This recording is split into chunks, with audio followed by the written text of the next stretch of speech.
Welcome back to another technical deep dive here in the debug zone. Today we're tackling a big question and breaking it down with insights from other users. Hopefully this clears up some misconceptions and helps you get the answer you need. So buckle up, stay a little curious, and let's jump right in.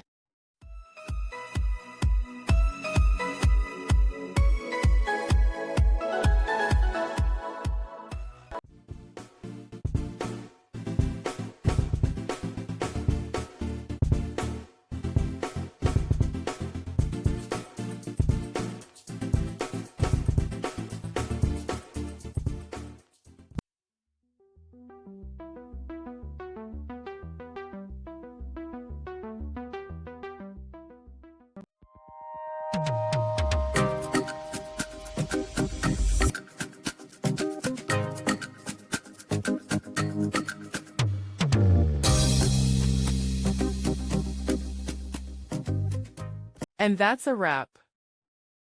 I hope you found the answer you were looking for. If you did, take a second to hit that subscribe button. It really helps out.